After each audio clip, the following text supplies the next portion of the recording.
Hey everyone, Mastermind Ollie Spring here. We're about to jump into part 2 of our coverage of the first part of the Mae Young Classic tournament. If you haven't tuned in last week, go and check out our thoughts on the first 2 episodes. But for now, enjoy our thoughts on episodes 3 and 4. Figure 4 Radio. Lock it in. Lock it in. Lock it in. Lock it in. Lock it in. Figure 4 Radio. So we'll go on to episode 3 and then we'll get stuck into episode 4 and give some live... to be honest, I wanted to do the live feedback as we went, but I think you kind of noticed it was quite long episodes and we didn't quite have the time to sit. They're like an hour each. And even if I got here straight after work, it'd still be nearly midnight. That's it. So we don't want to be doing that. Episode 3 kicked off with... So this is one thing, right, that I noticed that was interesting. I think I put it up on Facebook and I didn't quite type it well enough because I think I was still a bit woozy on my diazepam. The Scots were always talked, representing Scotland, blah, blah, blah. Aisha Raymond is the only English girl in there. Yes, she was billed as being from London, England, which is fine. But whenever JR or Lisa were mentioning her, they always mentioned the UK, that she was representing the UK, she was from the UK. And I found it really weird that they never once said she's representing England. I think that's just the Americans' way of pigeonholing us.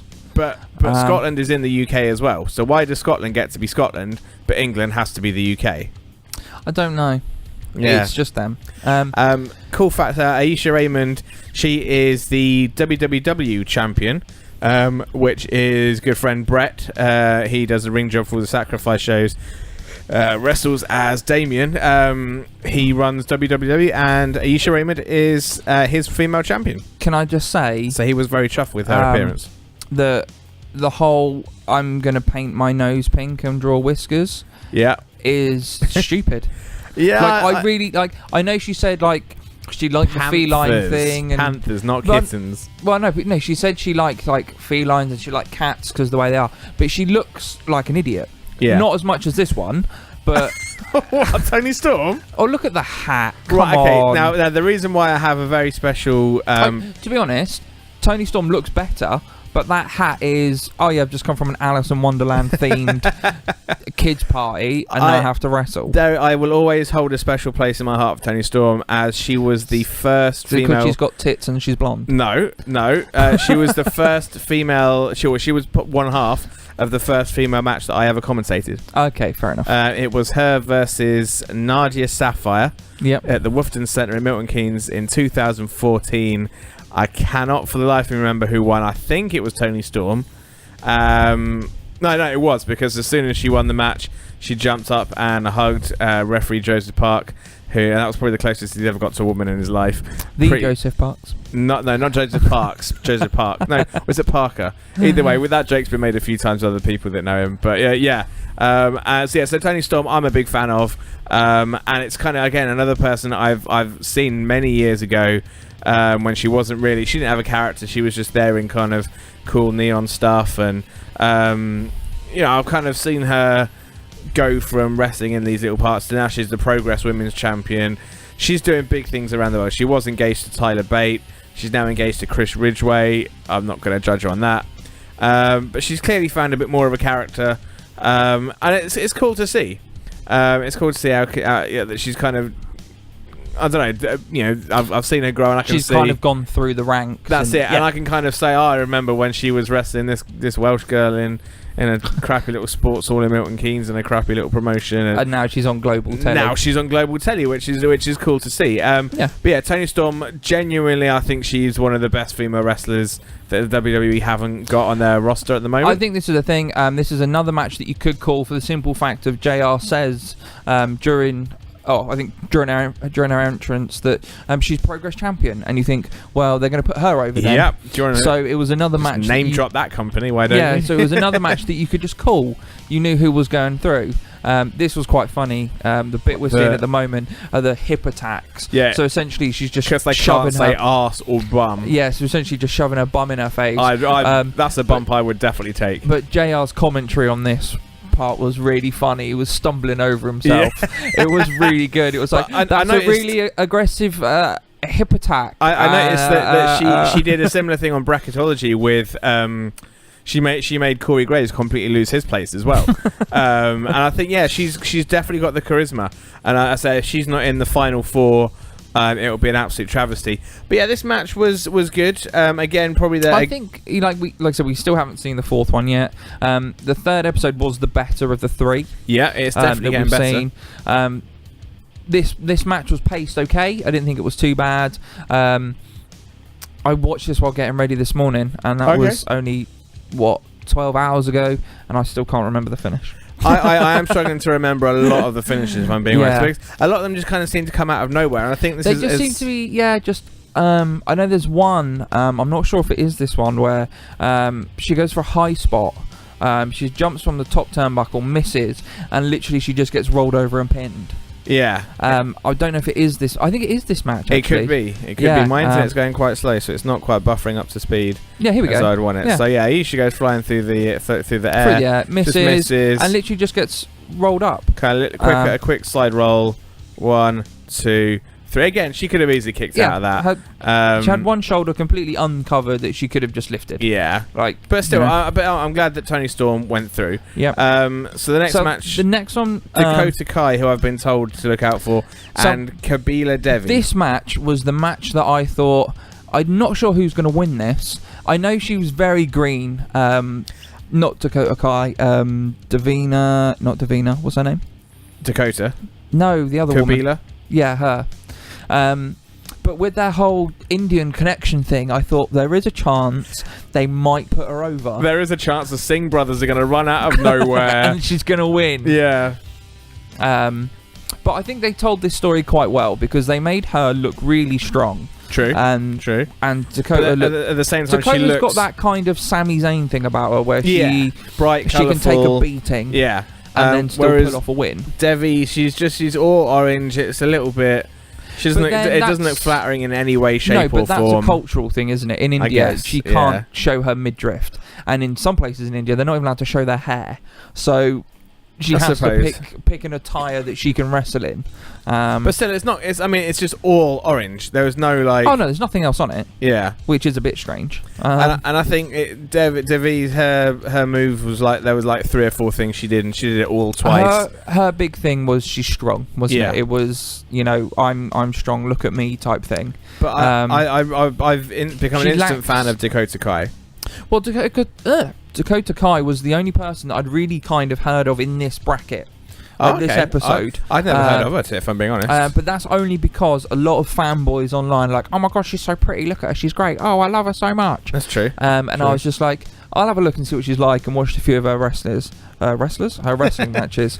You saw her do a few grapples. Do grapples, yeah. She likes grappling them, man. Yeah. Some grapples. And she was really good, actually. Her finisher, this is why I said she's a bit Sami Zayn-like, is pretty much a haluva kick. This is it coming up. She runs around the ring and then bang. Which and to me, it's moves like that you don't see many women do. You don't see many women kick and other other in the face. She's got Balor's and Sami Zayn's finishers. Yes. Haluva kick into a coup de grace. And I don't think there's too many women doing those sorts of strike finishes. No, not at all. But it's good to see. And I think it was a little bit out of nowhere. But I think that was the whole point. I was into it. I liked it. I think that was the whole point of that match. I think they had to make... I honestly can't remember her name. I'm really bad. Her opponent looked strong because of the connection they've got with India. They can't say... And the fact she is like 6 foot something, and she benches like 200 and something, which I'm sure is impressive. Yeah. The next match, the 2 women I've never heard of and I wasn't fussed about: Sage Beckett and Bianca Belair. So this was given away. I couldn't call this one because none of them seemed to have much of a connection with WWE or anything like that. Going on for them. If you listen to the commentary in this match, all they talk about is Bianca Belair. Yeah, and how and they kept saying it, but she's fucking tiny. But they kept saying about her power and all this. I'm like, she must be half the weight of the other girl. Like, oh, completely. And that hair, the hair thing, I just don't like at all. No, I hate it. Really I hate don't the fact like it. that ruins. Well, it doesn't ruin the finish, but it sets up the finish. Yeah. So she whips her with her hair. And it's it looks about as devastating as a flick. Yeah, it's not great. And then she hit a spear, I think it was. I'm not entirely sure what her finisher was. It was a hair whip into a spear. That's the note I've made. But again, she's fucking tiny. So why is a spear from her meant to be a devastating move? You know, you look at all the people that have hit spears in history. You know, the Roman Reigns, your Goldbergs, the Gore from Rhino. Huge, big men with big shoulders hitting you in the gut. Whereas she looks like a gymnast. Yeah, a tiny little fucking stick figure. Yeah. Oh, she gave me a little whip with her hair, and then she, put all of her bag of sugar weight in my stomach, and that's enough to finish me off. I just wasn't. Nah. A fan. Sorry, fam. Not a fan. No, hang on. Was it this one or was it the next one? The next one. It was the next one. The next one was the one where I thought it was probably the biggest named match in Santana Garrett versus Viper. I'm not going to call her Piper Niven. She is Viper. Fair enough. Viper, I'm a huge fan of. I didn't like, because it's referenced in that match. I didn't like the World of Sport match that she had. No, it was, but then World of Sport. It's a different style. Not just that, yeah. It's catering to a different audience. It was slightly different. This match for me is one of the best. Yeah. Because again, I think Viper can wrestle. I know Santana Garrett can wrestle. In the first 3 episodes, this one is the one that I didn't watch the video package because I didn't want to hear any names or anything like that. So I went to the match. So this one for me was, I actually genuinely don't know who's going to win it. Yeah, I thought I knew. I thought the Viper was going to get buried. I was pleasantly surprised. Yes, and so far the only UK competitor through, because as I say, we've got Kaylee Ray that's gone, we've got Aisha Raymond that's gone, and I think Viper's the only one left. So I'm glad that she got through. Santana Garrett, I looked it up during the match. On my lunch break, and I looked at her, where she's wrestled, who she's wrestled for, this kind of stuff. Everywhere and everything? Yeah, but apparently, you watch the match, she is a very, very good wrestler. Yes, no, she is. She's and this is the brilliant wrestler. And I think in a way it's a shame that one of these had to, go through at the... But then I think that's the thing of, does Santana Garrett carry on in the indies? Does she sign to NXT? I think she's going to be signed in that, because she's got the look, she's got the skills. There's a few people that may have already gone out that are going to get signed potentially. Yeah. I think the rosters for both SmackDown and Raw are going to double. I think they need to. They really need the numbers. Completely. But Viper again, I discovered her at British Boot Camp season 2. I heard her story. I thought it was quite. It's quite an emotional story. Yeah. I'm glad they didn't touch on it too much on this one.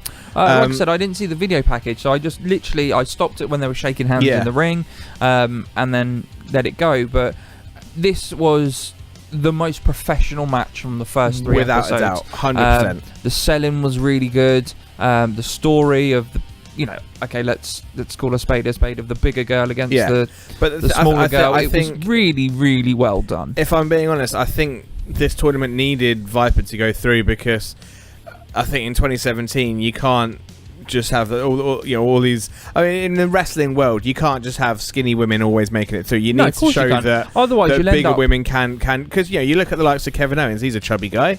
But the thing is, I think if you did that, you'll end up with just a roster full of Lanas. That's it, yeah, and nobody wants that. That's the problem. You need diversity, and I say this to there's a few kind of super heavyweight sized people that I talk to in wrestling, and we need people like that because it shows diversity. I do like the fact that in this match she does take a leaf out of what the casual fan would call the Kevin Owens book, where she does the running back senton. That was really clever. And the finish to this match I thought was really well done. The story that's being told at the minute, like reading each other's moves, and it was just really well put on. It was. It really was. Well put on. And a bit like you, really glad that Viper's gone through. Really happy with that. But yeah, I think we definitely need diversity in the women. I think Viper provides that. I don't know if she'll make it through the next round, but I'm just glad that she didn't go out early on. Because we definitely need diversity in this tournament, I think, and that's because this is the thing. This is where the women's roster went flat. Excuse me. This is where the women's roster went flat. to begin with was that everyone kind of looked the same. And even now, if I look back at old kind of WrestleMania like clips and highlights and stuff, and all the women are in there, and it's just like, you know, they've all got one name. It's all like Emma or Jade or Becky, like, and there's no character there. It's just one swimsuit model versus another swimsuit model with another swimsuit model over there, and it's just. I think that was the whole point of moving away from Divas, wasn't it? Yeah. Because when it became the Divas Championship, it became less about the wrestling and more about, look at me in my underwear and I'm going to slap you. Yeah. It wasn't, you know, you would not see, if we still had the Divas title now, we wouldn't see half the good matches we've had. Which is very true. So. And this is the thing, and you know, there are strong, I mean, like, look at Asuka and Ember Moon. They absolutely tore the house down. That was almost match of the weekend if it wasn't for the men's main event at SummerSlam. And let's just say props to Braun Strowman. Hells yeah. Hells yeah. But yeah, this is the thing. I think there is definite room for potential there.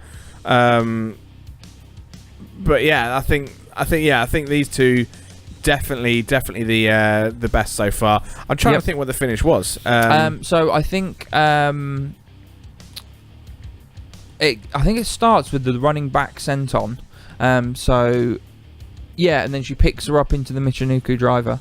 Oh yeah, it's that kind of it's the Michinoku driver, more from a kind of a well, not fireman's carry, but just over almost, the shoulder. Yeah, almost like that. Yeah. So yeah, I'm trying to think how it comes about though. I know there's a running back senton beforehand, but I'm not sure how you get to the back senton. Here. Oh yeah, so it does a handspring and misses. Yep. Back senton into the Michinoku driver. Picks her up. Solid power move. Really good. And it looks good. It looks good. It did. And it was actually, out of all the finishes, the best one. Because it's a move that can finish a match, that isn't a submission. It didn't come from nowhere, essentially. It was built up. That finish was built, and it was done really well. And it was just match so far of all three. Without a doubt. Yeah, really enjoyed that, actually. Pleasantly surprised with that one. So I think we're going to get stuck into watching episode 4 live. Okay, so Candice LeRae versus Michelle. Someone Michelle. We've just watched it and we still can't remember. Rebecca. No, I don't think so. Something Michelle. Renee Michelle. Yeah, that sounds about right. Michelle. Yeah. Either way, she lost. It was like watching a match on slow motion at like 80% speed. Yeah, it was a bit weird. It got sloppy near the end. The finish was good. I quite liked the second. I think when Joey Ryan does that, it's called the mustache ride. Yeah, I do like the second rope neck breaker. It's a good little move. Candice LeRae showed heart and personality. We did, whatever the other girl's name was. We did say that she was dressed a bit like someone in Marks and Spencer's, like a bath bomb. Yeah. But yeah, and I think we both said it as soon as she said, "Oh, my husband Johnny Gargano." We're you're going through. You're winning. You're winning this one. Renee Michelle. Yeah, good, well remembered. Yeah, she did very little. Her offense was mainly kicks, which we've seen a lot of. Yeah, it's a bit boring. Yeah, it's a bit boring, but she was just really, really slow. The next match is, I think, also a bit of a no-brainer. There's that female John Cena. And there's another person, but we'll get back to it in a minute. We'll go and watch it, and then we'll press record and go from there. Yeah. Lacey Evans and somebody Conti. Again, we said going in, it's Lacey obvious Evans is going to win. Just because the gimmick that she has, I think. She reminds me of you watch Glow, right? Yes. You know the kind of like the pure breed Miss America, super housewife, super everything. Yeah. Like, she reminds me of that. In fact, I wouldn't be surprised if that is the actress that was in it. It's not, but yeah. But yeah, just another boring match, isn't it? She used to serve in the army, and now she's wrestling, and it's just she's jumped on the whole kind of Dolly Bird kind of thing, and it's. As far as gimmick goes, okay, it's a great gimmick, but it's just not what you want to expect from something like this. If John Cena was a 1950s housewife, then that's who she would be. Yeah, that's fair enough. Just I don't know. Just to be fair, the Brazilian woman, is it Conti? She had some good moves in there.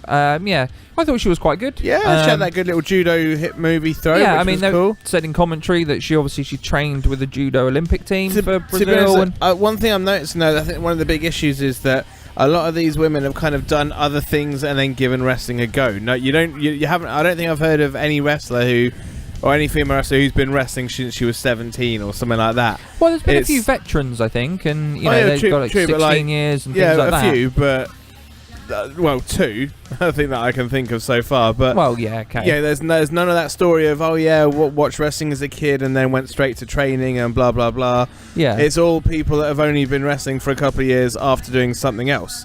So yeah, but we'll get into the next one. This one. This girl's dad used to be a wrestler, but I've never heard of him. Ricky Gonzalez. Something about We'll see. We'll watch the video packages and then we'll get stuck in and we'll go from there. Yeah, see you in a sec. All right, so we got that one wrong. But no, just because she had a dad, they said her dad gave up wrestling to raise her. So maybe. Yeah. So was that again? It was just. Queen of suplexes, didn't hit a single fucking suplex. And one with an armbar. What's the point? Right, so there was recently at a show, I'm not going to mention what show or who it was, and I apologise if anybody in connection is listening. One of the young girls called herself the Queen of Strong Style, blah, blah, blah, blah, blah. Yeah. And she did nothing strong style. Oh, okay. Fair Literally enough. nothing strong style that I saw.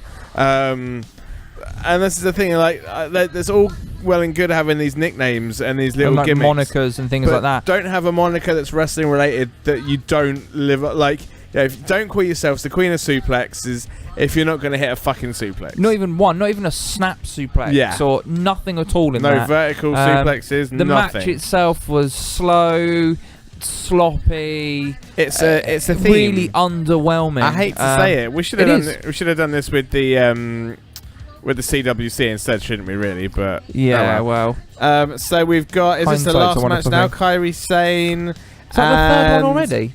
Oh, is that third or fourth? I don't know. Oh, I don't know. The theme. Oh, Tessa Blanchard, so daughter of Tully. So Kairi Sane has got a lot of buzz about her. Is she? I think is she the one that does a really nice top rope elbow drop? Yes. Ragdoll. Whether she'll actually going to use it or not, I don't know. So Tessa. So actually, this one is. But this match. This one is maybe one that is close to her because Tessa Blanchard obviously has the heritage. She's been on NXT a few times. Yeah. But Kairi Sane is she's like the what was his name from the CWC that everyone was talking about? Bushi. She's like the Kota Ibushi of this tournament. She's got the Eastern thing and she's got a lot of buzz about her. So this one, I reckon this could steal the. But again, it just goes down to what we said before, that the last match on is always the best match. So that's the bar that's been set. Yeah. Is it going to meet it? Well, it's got a top. I think it could. I think it could. I reckon it could. And I'm already a fan of Kairi Sane. She's great. She's a Japanese pirate. Yeah, she is the pirate princess, and I'm really looking forward to this. It should be good. I can't wait. So fingers crossed when we come back in 3 seconds, we won't be groaning. Who do you want to win? Kairi Sane. Same. Fingers crossed we get what we want. Look at that elbow drop. Oh, I love it. Right, back in a minute. Match of the tournament so far? No.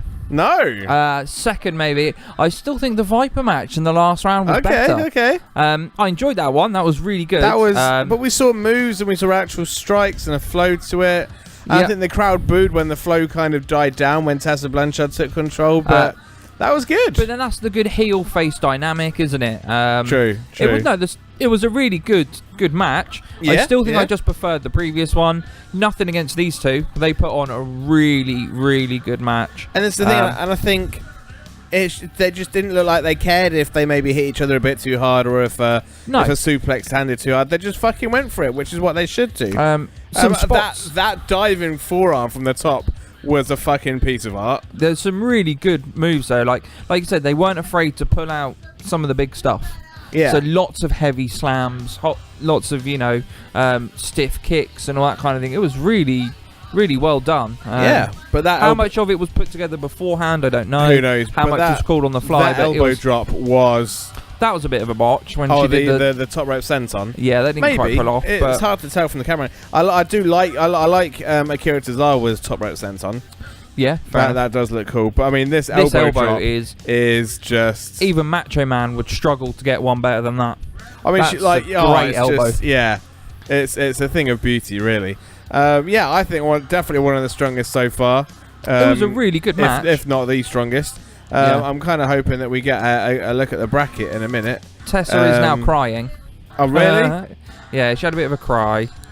So let's have a look and see if we can have a look at the brackets. No, they're not going to show us. Let's just keep skipping through. No, we don't have the thing there. Cool. Let's bring up the brackets on our phones. Yeah, why not? Yeah, although it's already been pre-taped, so I'm sure they're not go to Wikipedia. I'm sure it won't give you the winner, surely.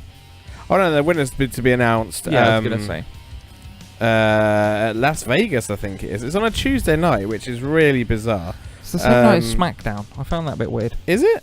Oh, it is. Yeah. Oh no, is it after SmackDown? Okay. It may be after SmackDown.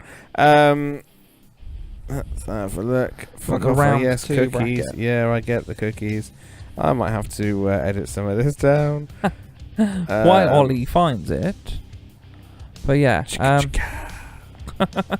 No, to be fair, that episode was slightly better than the previous three. I think so.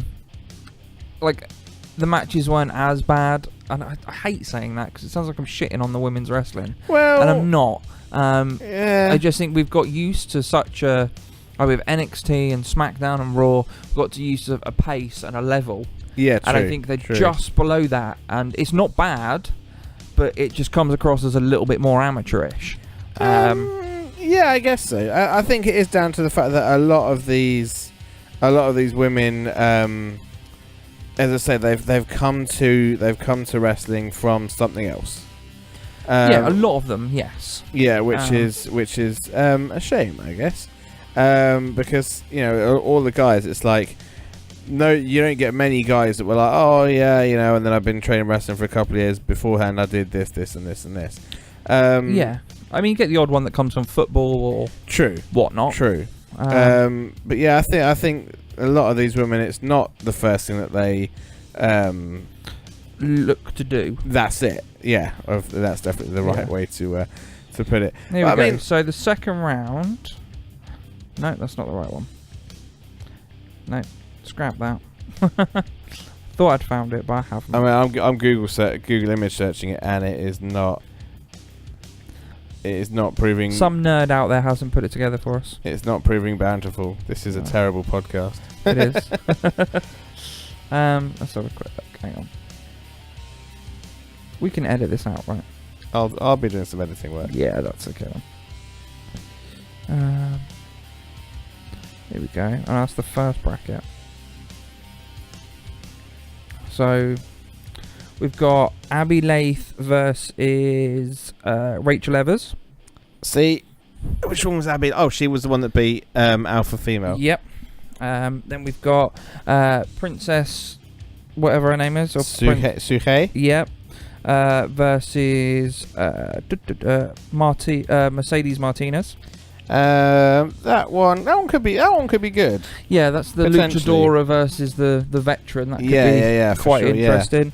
Then who have we got? Is it Nicole Savoy and Candice LeRae? Yep. Yeah. I can't say that one's going to be a massive show stealer, but Mia Yim versus Shayna Baszler could be good. That could be good that has potential. As long as it doesn't just become, oh, I was in UFC, here's a punch, bang, 1, 2, 3. Right, because Mia Yim has got a kind of a martial arts background as well. Yeah, I just hope that comes out a little bit more than it did, because the first person that she had, oh, bear with me. What was her name? That was Sarah Logan. That was a good match. No, not that one. Oh, Zayda. That Shayna had Baszler had was Zayda or Zayda or whatever it is. She also had the Brazilian Jiu-Jitsu and stuff like that. So that was a bit. whatnot. Then on other side, so Kairi Sane versus... Who won out of that one? Was it Bianca Belair? Bianca Belair. That one's a no-brainer, I think. I think Honestly, Kairi's going if through. Kairi isn't in the final, I don't know what is going on. Dakota Kai versus Rhea Ripley. That could be quite interesting. In theory, those two will have met before.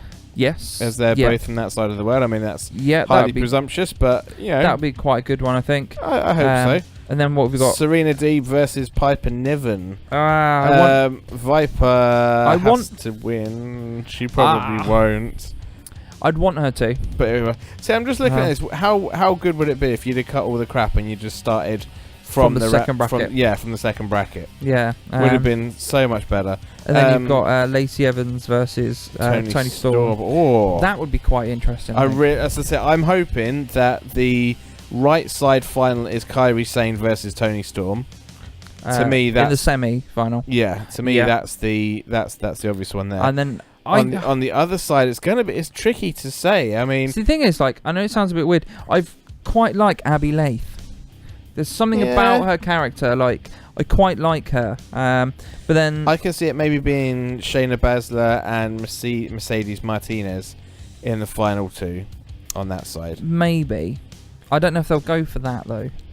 Maybe not. Who knows? We'll have to watch and see. I think this is the kind of the tricky thing when we set out to do podcasts on certain things like this. I remember when me and Kaylee did the not the final deletion match, but the follow up to it, that one, and it was like it didn't quite live up to the hype, and we ended up just saying, "Oh, this is all right. It's a bit weird." But it wasn't as good as it wasn't the best of things that we could have podcasted about, I guess. Yeah. I'm starting to think that could be the case with this. Well, I think maybe we'll stick with it. We'll come back to it for sure. But I think maybe we'll see what happens in the second round. Yeah. It might be worth seeing what happens and going then from deciding. There. I think I've already booked in a local female wrestler for the final. Okay. Again, I was hoping that I'd be able to. Well, the plan was to try and do these four with her, but that fell through. So am I being replaced by a woman? Well, no, I just wanted to get a woman's perspective. Not good enough? Well, I mean, I appreciate the effort. No, because I think I think we definitely need a female perspective. Completely. On who, but we can maybe all kind of bundle together for that one. But we shall see. Yeah, not bad. Not great. I think it will pick up second round. I think it needs to.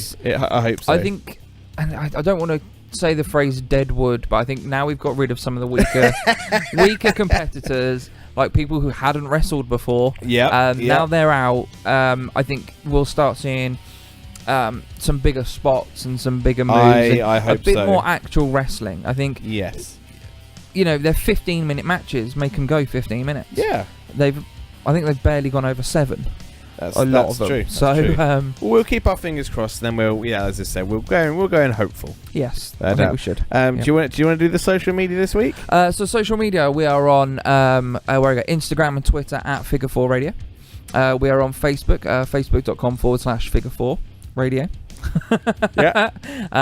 You are on Twitter personally at F4R_mastermind. Go check him out. Yeah. Abuse him. Send him horrible tweets. Yeah. Like I do to celebrities.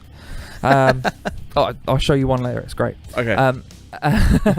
Then we've obviously got the website, which is www.figure4radio.weebly.com. YouTube.com/F4TV. All of our podcasts, our backlog of podcasts are going up on there to make room for these wonderful ones going forward.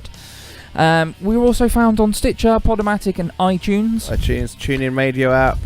See, I think Kai told us off for saying that. Why? Which is why Are we not on it anymore? I don't think so. Is that the one that we removed? I'm not sure.